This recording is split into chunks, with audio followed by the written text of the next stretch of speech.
Hey, welcome back to Hollow Point Defense. I have something new here for you guys. It's not a Smith & Wesson, all that stuff to the side.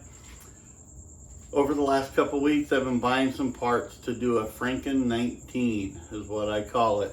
It's a Glock clone from a Gen 3. And I got the lower, minus the internals, the lower only, from Combat Armory. And it was $40. To have this shipped to my FFL, it was a total of 45 bucks. I just wanted to try it. My daughter wanted a pink gun, so to speak, to match her pink rifle. So I was looking at Combat Armory. It was recommended to me, so I bought it, sent it in. I like the feel of it.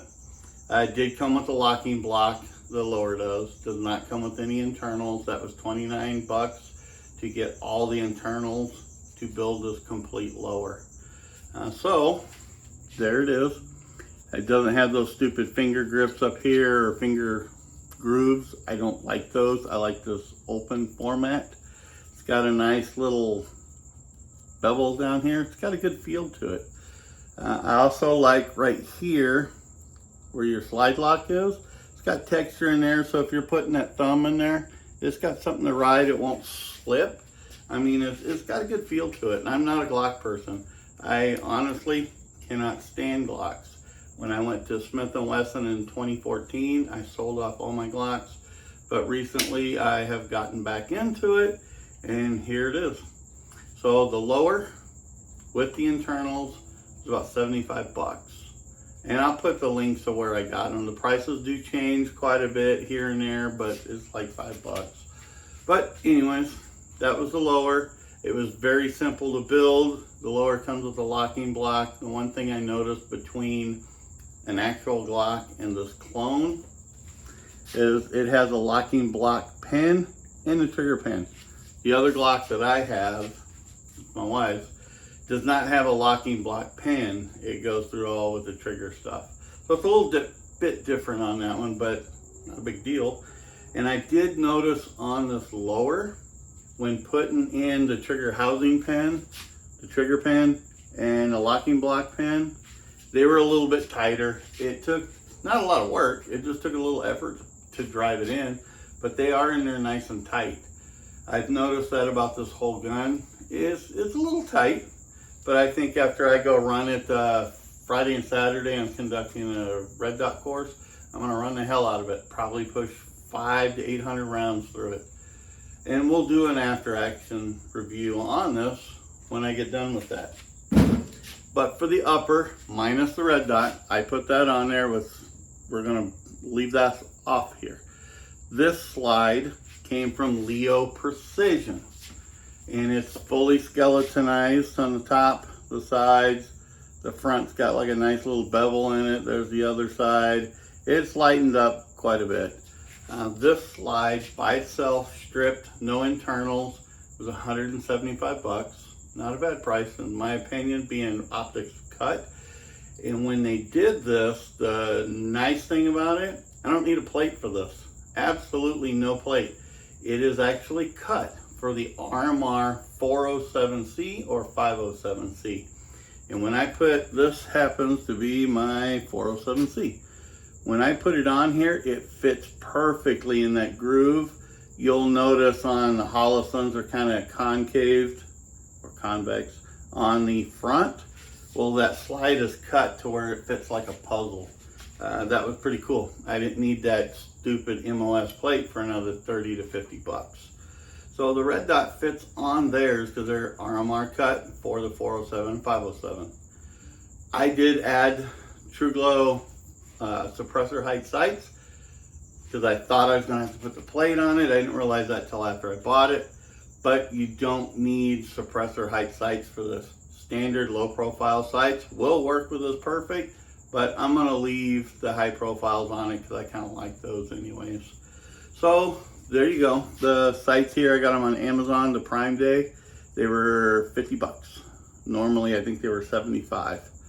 So the internals for this, I got the internals for my slide from Leo Precision, and I believe they were $45. 39 or 45 bucks. for all the internals, the firing pin, the channel liner, the back plate, your ejection pin, everything. All the internals for this was go 45 bucks.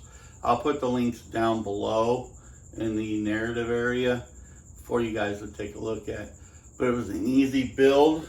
Oh yeah, I did get the Python barrel, the Glock 19 Python barrel, and that one came from Combat Armory. It was 29 bucks. So you can't go wrong. For the whole lower, for the parts kit, the lower, and what else was it? Yeah, everything for the lower was 75 bucks. Not too bad.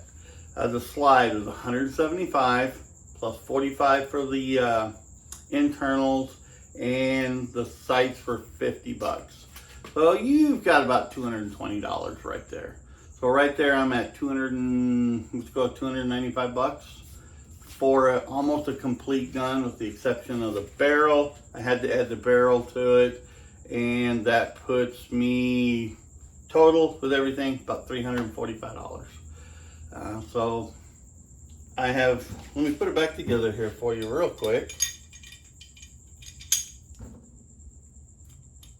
It built real easy, probably inside of 45 minutes. I had the lower built and the upper put together completely, and there it is, a complete Franken 19 with the 407C Holosun, suppressor height sights, Python barrel, skeletonized somewhat upper or slide, and the lower. I mean, it works really good. Trigger's good. I mean, it does what it's supposed to do.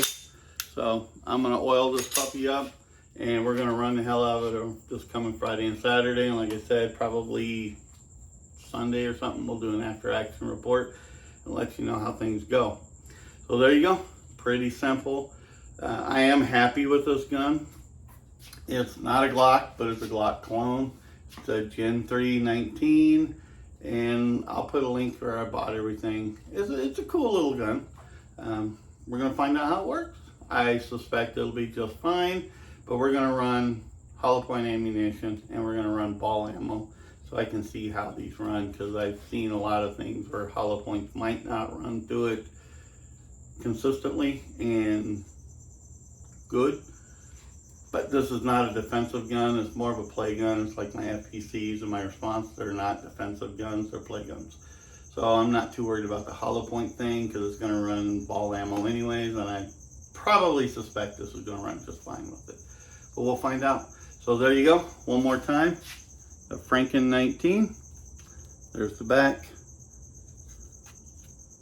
There it is, top, and then the bottom. Go out and build you one. If you have, let me know. I did not like the polymer 80s or the P80s. I didn't want to deal with all that stuff, and I saw some complaints on them. But this one here built really good. Let me know what you guys think. You guys have a good night. See you later.